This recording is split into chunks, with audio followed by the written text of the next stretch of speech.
Welcome, ladies and gentlemen, to the Cima SCS E3 Essentials Revision segment number 3.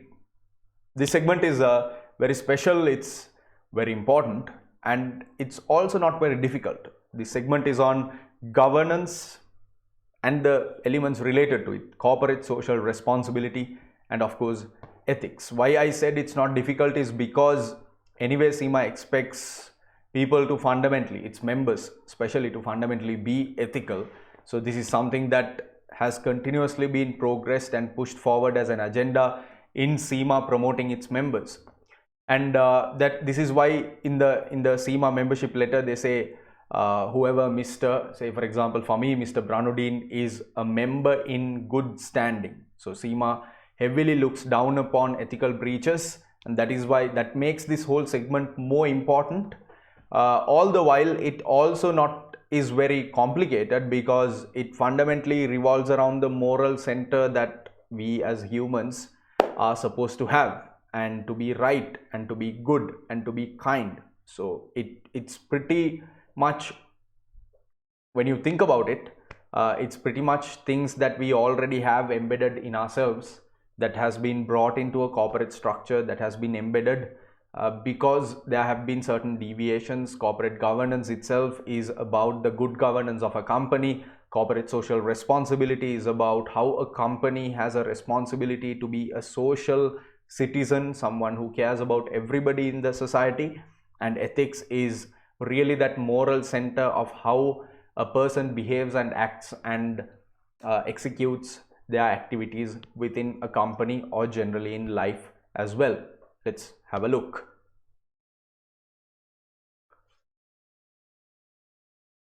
But before we dig into the content, I would like to most kindly remind you what you must do. Please have a notebook and pen on the ready. Follow the slides and my explanations very carefully. Make notes as you deem necessary. Please maintain a list of key topics that you feel you're weak at, so you can self-revise later. Maintain a list of key performance and management tools that can help modeling the answers in the SCS. And in addition to this, I would like to tell you that, or remind you that, you can use the pause play button, as a very effective tool as you go forward.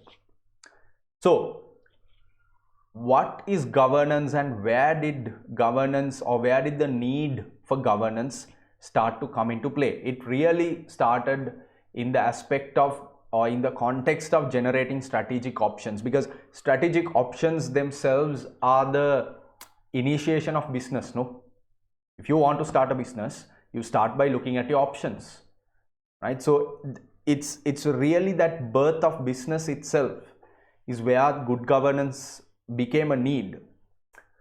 Now, when you think about generating options, leaders are responsible for that act. And the critical questions we must ask: how are leadership roles determined? How does an organization derive its purpose, vision, and the value system? Now, I know when you think about the corporate sector, now if you have a corporate in mind, okay, now you're thinking about your CEO, your CFO, shed that aside. Think about your startup. Think about you starting your own business. Who is the leader of your business? You. So the question becomes, because it's a startup, in that sense, we are trying to understand it in that sense. As an organization, it's a new business. So the purpose, vision, and value system will come from you, from the individual who is the ideology behind that company. So it is a critical question to ask. And what is the process that ensures that strategic decisions are in line with all the above? So corporate governance plays a major role. This is where we bring in the corporate structure, because when one person is doing business, it's an easier deal and it's a more individualistic aspect. But when there's a company with 3,000 people or 5,000 people, there we have problems, right? There everything the company can stand for, or the company that stands for, can be demolished by one person's act. And we have seen this historically getting repeated. Okay, so ideally, when they started happening very early on in the corporate structure in the new capitalistic America, in the post Vietnamese War, right, post World War I era, as businesses started to grow and industrialization was slowly starting to emerge, we started seeing deviations from the ethical moral center that businesses are supposed to operate, which led to the idea of corporate governance. So corporate governance plays a major role, especially due to the many deviations that were seen across organizations since 1920s. By 1992, corporate governance became a major idea to pursue. So it took a very long time as well. Governance and ethics go hand in hand, and in time, corporate social responsibility became a formal business practice. And these expectations allow for key factors that are critical to setting up objective business context, such as, so ideally, these are some of the factors that will lead, good governance will lead to fairness and equity, transparency, oversight, control, diversity, and social welfare. Yeah.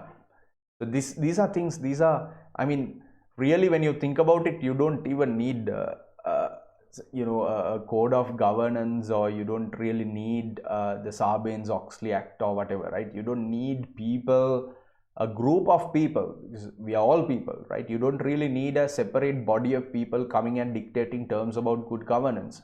But we've developed a system where it is important, where it has had to be said, where verbal expression or documented expression of how should a company behave.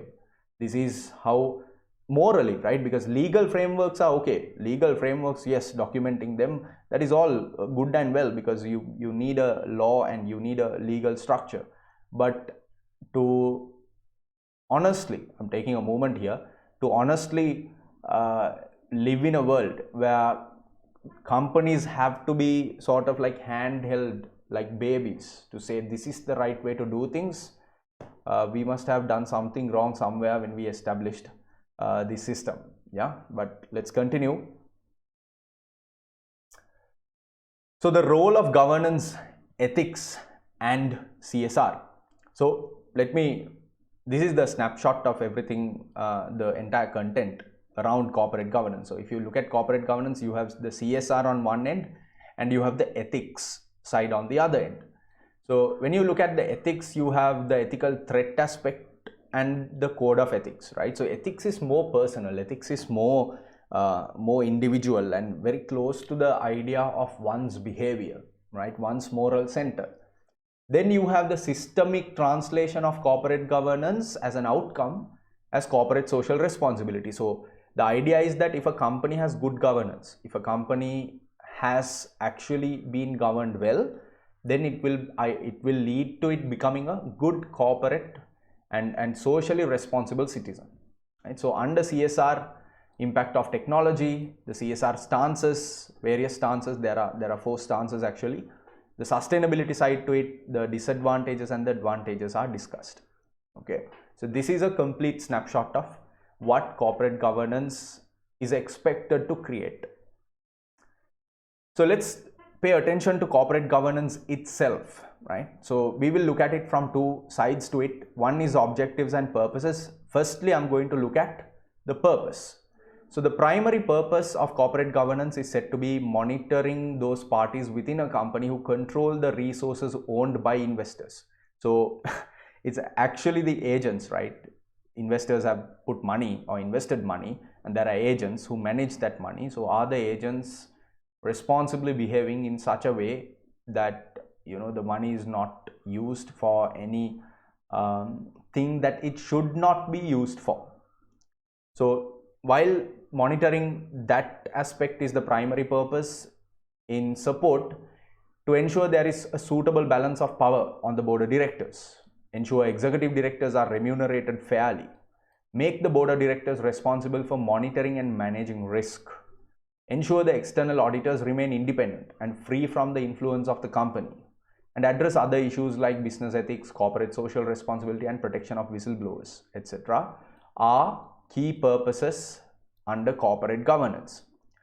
Let's look at the objectives. The primary objective is what this leads to, what the hope that it would lead to is to contribute to improved corporate performance and accountability in creating long-term shareholder value. And that's the primary objective. While the supporting objectives like control the controllers by increasing the amount of reporting and disclosure to all stakeholders. So you can see how these independent committees are starting to play an important role in achieving these purposes and objectives. Increase the level of confidence and transparency in company activities for all investors, existing and potential, and thus promote growth. Ensure that the company is run in a legal and ethical manner and build in control at the top that will cascade down the organization. So these are the primary and supporting purpose set and objective set associated to corporate governance. So let's quickly highlight key and important aspects related to corporate governance as well. Corporate governance is very important to help maximize the effectiveness of an organization's strategy. This is for a number of reasons. One, corporate governance works to ensure that no individual can dominate the board of directors. So the action is by ensuring the CEO and chairman roles are separated, as well as the presence of independent and non-executive directors. This helps to ensure that no one is powerful enough to force through inappropriate or ineffective strategy. By now we all know, we all understand that one person holding too much power can be extremely damaging. And one of the key aspects, especially in the UK corporate code of governance, this is a slightly different thing in the United States. Say for example, I believe that Bob Iger, at the time I'm making this video, Bob Iger is the chairman and the CEO of Walt Disney, so which is a US entity. But we usually for Cima, we work with the UK corporate code of governance and its developments. So there we separate the CEO and the chairman roles. That leads to the second point. The non-executive directors should be able to impartially assess whether a proposed strategy is in the best interests of the organization. And corporate governance should help improve the diversity of the board of directors. So board balance, right? You're looking at not only the mix of executive and non-executive, but even in terms of gender balance, even in terms of power balance, even in terms of responsibility balance. All of these factors must be taken into consideration as far as diversity is concerned.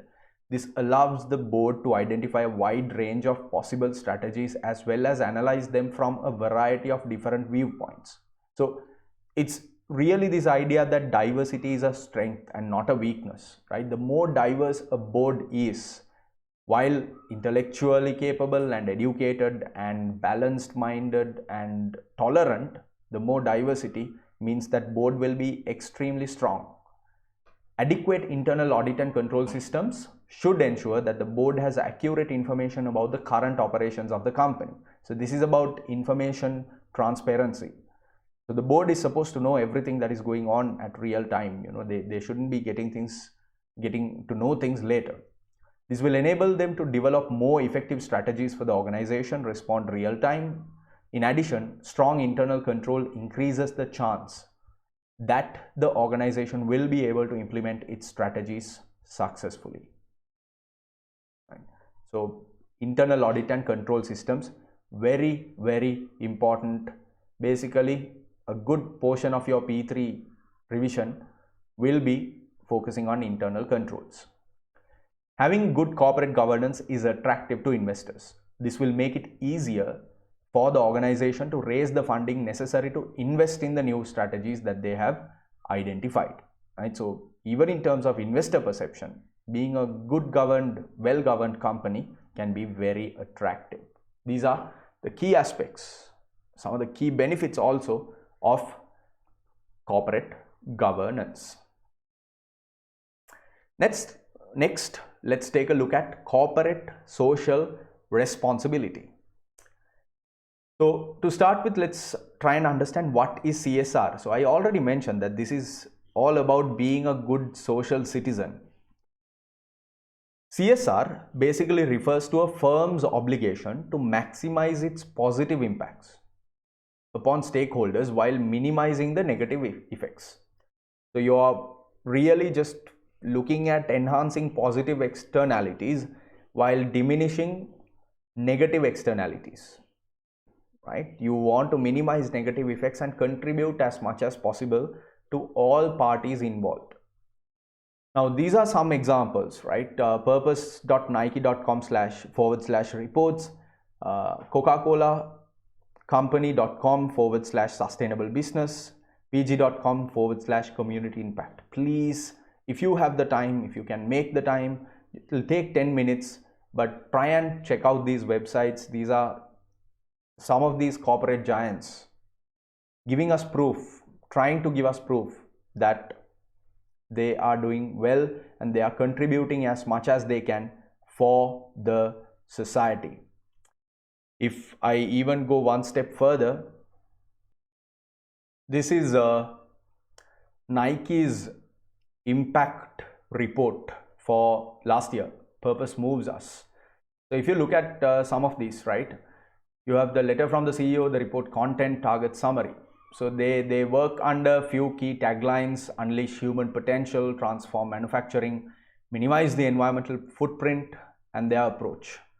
So under approach, you will notice they have the governance section itself, how governance works, board accountability, executive leadership and corporate accountability, cross-functional leadership and end-to-end integration, cross-functional working group, and functional leadership and execution. So again, you see how these companies are using reporting as a mode of just, see, here you go. FY19 priority issues, right? Their priority issues have been unleashing human potential, transform manufacturing and minimize the footprint, within which, look at this. Under unleash human potential, active kids, compensation, that is compensation for employees, diversity and equal opportunity, ethical conduct, occupational health and safety, workforce development, etc. And under transforming manufacturing, you've got child labor and forced labor aspects that Nike is deep diving into, minimizing environmental footprint, chemicals management, circular systems design, climate change risk, energy, greenhouse gas emissions, material waste, material sourcing, and water use, right? So now I have my own personal reservations about their impact, right? And if you really go through these, some of the things that are depicted, but then again, the thing about a corporate model is there are always going to be things that you have built, and then to a certain extent you're going to lose control of what is happening. So even with Unilever, we have continuously seen this, but end of the day, one way to learn about how a company is doing the best they can, maybe to address and to become a good corporate socially responsible citizen, is taking a look at these reports.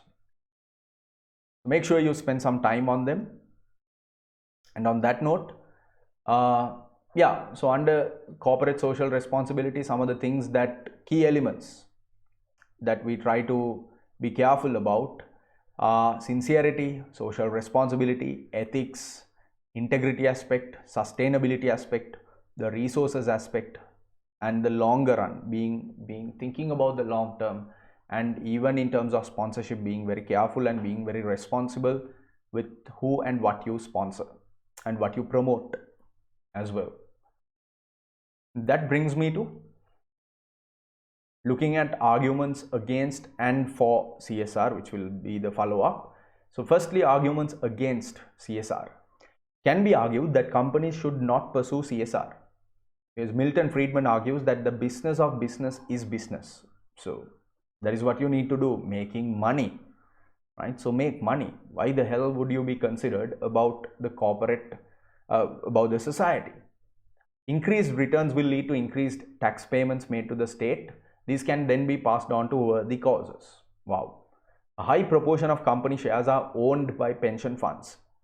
Now, I would say in an ideal world, okay, in an ideal world, this is good, all good and well, but otherwise, we will have some issues, wouldn't we? A high proportion of company shares are owned by pension funds. This means that any gains will go to help provide pensions to individuals who may well be disadvantaged. So there is a truth to this, maybe during the days that Friedman was alive. increased cost of sourcing materials from ethical sources. Example, fair trade products or free range eggs, right? So this ability for companies to really tap into ethical sources is a questionable matter, which forms as an argument against CSR. Having to turn away business from customers considered to be unethical, right? Example, an ethical bank may choose not to invest in a company that manufactures weapons. But the idea is that if you turn down the customer, it means you're not making money. And when you're not making money, because you don't know what the customer is going to do with, say, a weapons manufacturer, in this case, this example, you're just a lender, right? So you lend and you make interest, and you're maximizing returns to your shareholders. So ideally that is what's happening. But what the company does with the weapons, where the weapons would lead to, those things are ethically questionable. So there comes an argument against CSR, saying, look, if you're careful, if you're worried about the customer, you're losing customers, and that might not be the best thing. Arguments against CSR. The management time that can be taken up by CSR planning and implementation. So obviously it takes a lot of effort, it takes a lot of commitment, and you have to focus your energy, your effort, your time into being a good corporate and socially responsible citizen. So that is also one argument against CSR. But let's take a look at arguments for CSR, and one reason why I say the arguments for CSR after arguments against is because maybe perhaps I have a personal affinity to saying that companies need to pursue the idea of being a good corporate citizen, a socially responsible citizen. A key part of running a successful business is the ability to offer customers and consumers what they need. One of those needs is often a requirement for socially responsible behavior from the organization. So it's a primary need. Having good CSR can attract customers. So it can be good for business. This can be because good CSR tends to enhance a company's reputation and therefore its brand. It can also be used as a basis for differentiation in the marketplace. Given the choice, many customers will prefer to trade with a company they feel is ethical. Good CSR is likely to involve good working conditions for employees, allowing the business to attract a higher caliber of staff. And avoiding discrimination against workers is likely to give the company access to a wider human resource base. So even in terms of recruitment, even in terms of staff attraction, not only customer attraction, this can be really good. Avoiding pollution will tend to save companies in the longer run. Many governments are now fining or increasing taxes of more polluting businesses. You have to have a world to live in. Sponsorship and charitable donations are tax deductible, improve staff morale, and can be seen as a form of advertising itself. And good CSR will reduce the risk of adverse environmental reactions against the company. Anything that reduces risk should lower the risk-adjusted cost of capital and therefore increase the value of the company itself. Right? So adverse environmental reactions against the company can be significantly diminished if you are really truly committed to good CSR, well, to the maximum possible extent. And a socially responsible business will be allowed to operate for longer in society. This will mean that there will be more years of cash flows in the future. This would also increase the value of the company itself. Right? So when you compare the arguments against and for and just use common sense, feel like there are more arguments for CSR. Yes, not only from the company's perspective, but also from other perspectives like employees, like the general society, the customer, etc. So in managing or in pursuing CSR, Carroll proposed a model. Carroll's CSR model proposes 4 paths to approaching CSR, of which all 4 require being addressed. And this is Carroll's model for CSR. Starts with this sort of pyramid diagram, starts with ER, then LR, ER2 and PR. So firstly, there is an economic responsibility. A company has an economic responsibility to be profitable, right? Why? Fundamentally, it's the owners, and the owners have to be taken care of. Then it has a legal responsibility to obey the law. Thereafter, so obviously legality is extremely important, or else you can't even survive. And then there's an ethical responsibility to be ethical, to be morally right, to do the right thing, which is something that the strategic case study demands of you. Which is why when we look at writing answers, and something that I'd even stress here is the ethical angle to things has to always be monitored. You have to have a careful eye, you have to have an eagle eye to see if there is anything wrong ethically in any variant, any question you look at.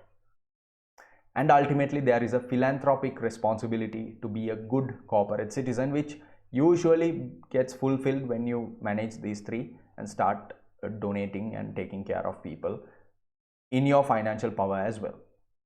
So economic responsibility, legal responsibility, ethical responsibility, and philanthropic responsibility. This is what Carroll proposed. So if think about this, think about your company. If your company is committed to all these four, then your company is a good corporate citizen. And in that sense, we need to look at how to deal with, right, how to react to, or how to face especially crisis situations related to deviating away from good corporate governance or away from CSR. There are four possible philosophies that organizations can adopt, right? So there can be reaction, where the corporation denies any responsibility for social issues, arguing that it is not to blame or required to act. So there's that reaction aspect. Then defense. The corporation admits responsibility but fights it, doing the very least that seems to be required. Typically, this is only done as an attempt to defend the organization's current position. So reaction, defense. Thirdly, you can accommodation. The corporation accepts responsibility and does what is demanded of it by relevant groups. And obviously, and I think the smartest one would be for proaction. The corporation seeks to go beyond industry norms and anticipates future expectations by doing more than is currently expected. The organization attempts to improve society. So over the years, I have been a big critique of the companies like Coca-Cola and Nestle and P&G, right, in terms of their association to the to greenhouse gas emissions, to global warming, to water depletion in the world.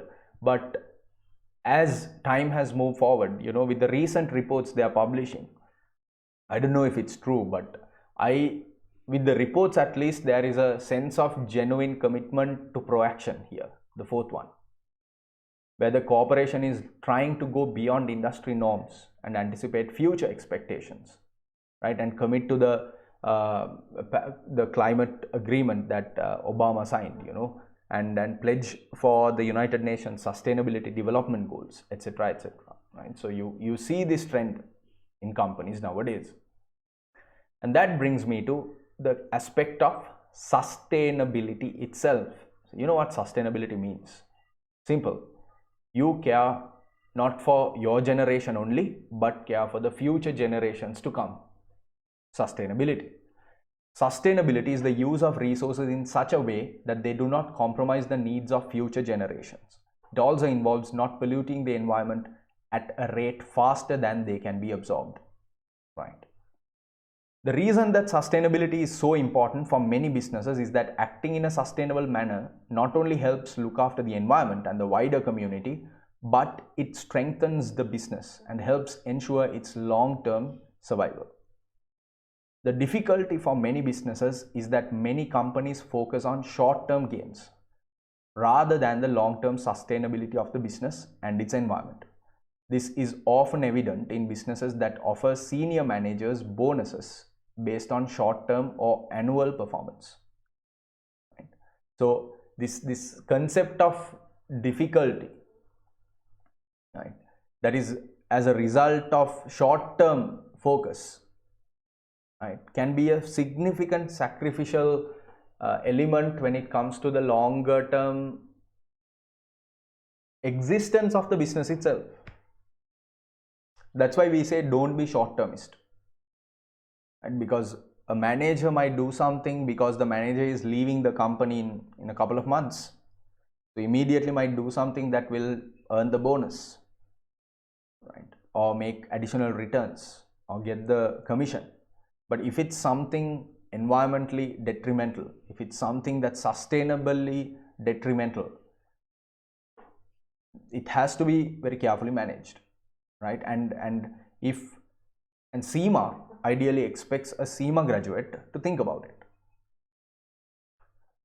However, it should be noted that sustainability can lead to cost savings for an organization in the short term. For example, an organization that reduces packaging on its products may have a positive impact on the environment by generating less waste, but it will also reduce its costs, thereby improving profits. Right?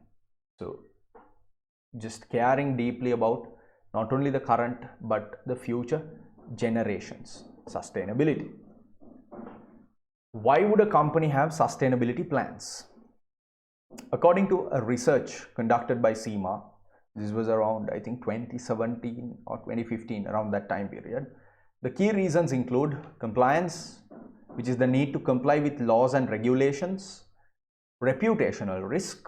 Companies are concerned with how stakeholders will view them if they fail to act in a sustainable manner, and cost cutting and efficiency. Acting in a sustainable manner, for example, becoming more energy efficient, can help reduce business expenditure. This is especially valuable for smaller companies. Right? So these are three key reasons as to why sustainability plans can help a business. That brings me to the 10 elements of organizational stability, which are clustered into three groups under strategy and oversight, execution and alignment, performance and reporting. So my suggestion, I'm going to read this out for you, but my suggestion is for you to carefully absorb each point, which are, in as far as the explanation or the understanding is concerned, self-explanatory in most cases.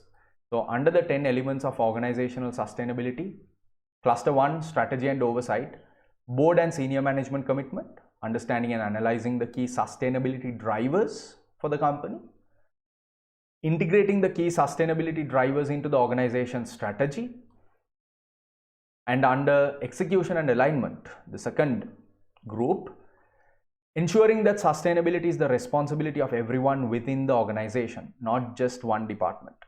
Breaking down the sustainability targets and objectives for the organization as a whole into targets and objectives which are meaningful and for individual subsidiaries, divisions and departments. So cascading and delegating further and further as the company is breaking down into its functional aspects. Processes that enable sustainability issues to be taken into account clearly and consistently in day-to-day decision making. And extensive and effective sustainability training under execution and alignment. And finally, under performance and reporting, last three, including sustainability targets and objectives in performance appraisal and assigning them to relevant parties, championing or champions to promote sustainability and celebrating that success, and monitoring and reporting sustainability performance. These are the 10 elements that are promoted when it comes to organizational sustainability. On that note, we move to something that is quite famous nowadays. A lot of companies, a lot of countries are even adopting it. The United Nations Sustainability Development Goals. So you can see even your company might have committed to this idea. Let's quickly run through the 17. No poverty, zero hunger, good health and well-being, quality education, gender equality, clean water and sanitization. Then you've got affordable and clean energy, decent work and economic growth, industry, innovation and infrastructure, reduced inequalities, sustainable cities and communities, responsible consumption and production, climate action, life below water, life on land, peace, justice and strong institutions, and number 17, partnerships for the goals. These are the 17 United Nations Sustainability Development Goals that were established in 2015, and something that companies and even corporations, conglomerates, various other organizations are increasingly pledging themselves to. Not, even if not the 17, you can commit to one, right, or two, or five, and work hard towards that. And with that quick reminder, let's move to the final but very critical aspect of this segment, ethics. And under ethics, I have classified this into about a couple of different variations to ethics. Firstly, let's try and understand what corporate ethics mean. So corporate ethics relates to the application of ethical values to business behavior. It encompasses many areas ranging from the board strategy to how companies negotiate with their suppliers. So basically everything, right? You have to be ethical in everything that you do. And it goes beyond legal requirements and is to some extent therefore discretionary. So there is this element of voluntary or discretionary behavior, because sometimes there can be unethical but legal things. So at that moment, when you have a choice to make between whether you're going to do the unethical but legal thing or whether you're going to remain ethical, is something that is at the discretion of the person who is supposed to make that choice, and something that the strategic case study sometimes puts students in. It's a position that you might even go through in your paper in deciding what exactly is the right thing to do. And I can without a doubt tell you that being ethical while being prudent and acting in the best interest of the company, yet being ethical, is the way to go. Many companies provide details of their ethical approach in a corporate and social responsibility report, right? So there are key areas that are part of a code of corporate ethics where the reporting happens, right? So corporate code of ethics, there are so many aspects: purpose and value of business, customer relations, employees, suppliers, shareholders, society, and implementation. So when you really think about it, aren't you seeing groups of stakeholders here? Customer, employer, supplier, employee, employee, supplier, shareholder, and society, right? So it's really about how you treat or how you deal with each of these groups of stakeholders. That's what it's about. And if you're doing the right thing, if you are maintaining your ethical nature, which are fueled by the personal ethical values that we will talk about, that Cima promotes, your corporate social responsibility report will look so clean that there will be no doubt or no question about the commitment to ethics that any company displays. So this is why Cima, and in the case study, you have to be very sensitive to the ethical aspects of what you're proposing and what you're suggesting and what you're reading in the unseen even, so that you can quickly capture that and show to the examiner that you're someone who has a very high ethical standard. Now, as far as the ethical stances are concerned, there are mainly four that Johnson, Scholes, and Whittington proposed. JSW defined an ethical stance as the extent to which an organization will exceed its minimum obligations to stakeholders. So how committed are you to exceed those minimum obligations, minimum standards set by the stakeholders? There are four possible ethical stances. Let's take a look at each one of them. First one is you have to be careful of the short-term shareholder, or you have to be sensitive to the short-term shareholder interest. This ethical stance has a short-term focus in that it aims to maximize profits in the financial year. Organizations with this ethical stance believe that it is the role of governments to set the legal minimum standard, and anything delivered above this would be to the detriment of their taxpayers. Right? So the second one goes a little beyond the short-term interest, the long-term shareholder interest. This ethical stance takes broadly the same approach as the short-term shareholder interest, except that it takes a longer-term view. Hence, it may be appropriate to incur additional cost now so as to achieve a higher return in the future.